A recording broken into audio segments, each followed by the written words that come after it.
శ్రీరెడ్డిని పోలీసులు అరెస్ట్ చేయబోతున్నారా? శ్రీరెడ్డి అరెస్టుకు రంగం సిద్ధమైందా?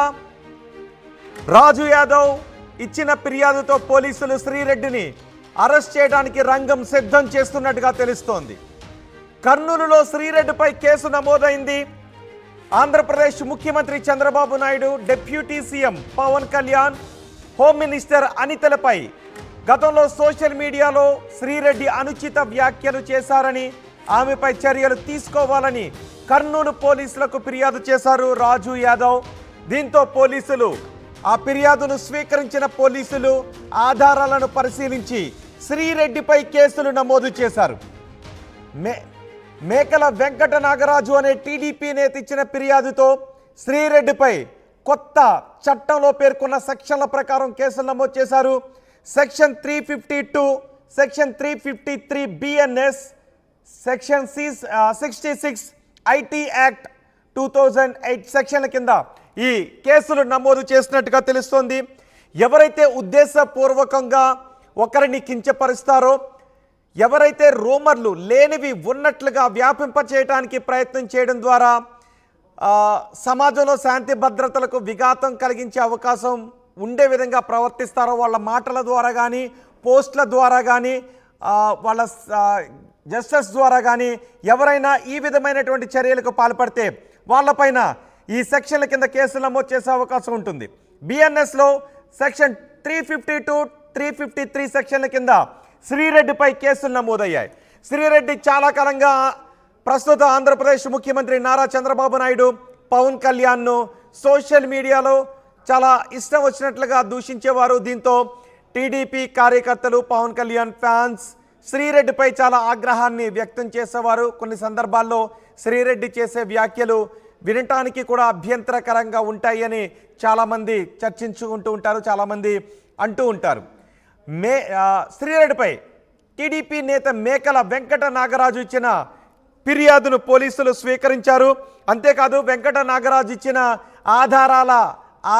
సాక్ష్యాల ఆధారంగా పోలీసులు శ్రీరెడ్డిపై ఈ కేసులు నమోదు చేసినట్టుగా తెలుస్తోంది.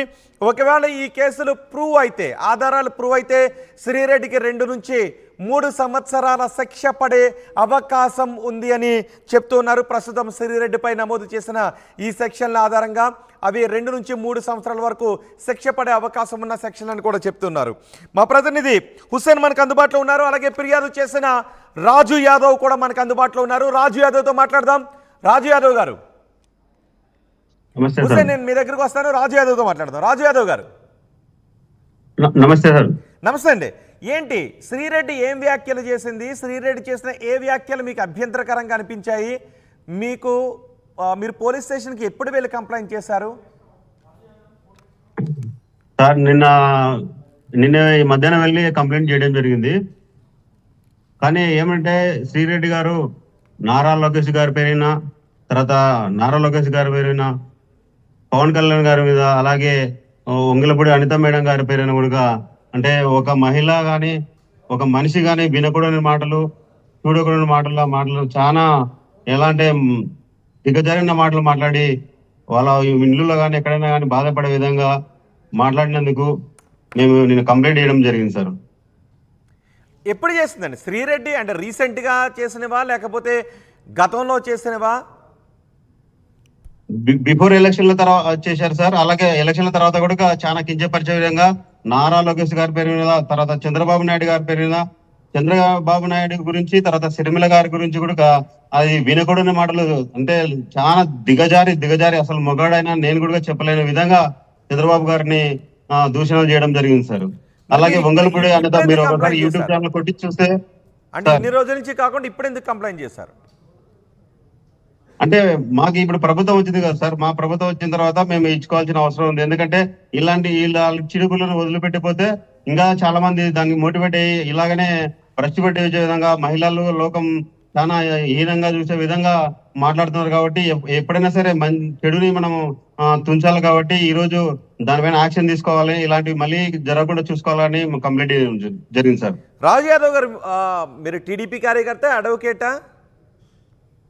నేను టీడీపీ బీసీసీఎల్ అధికార ప్రతినిధి సార్. Okay, state. ఓకే. ఏంటి మీ కంప్లైంట్లో మీరు ఏం రాశారు? మీరు ఇచ్చిన ఆధారాలు ఏంటి? ఎటువంటి వీడియోస్ ఇచ్చారు?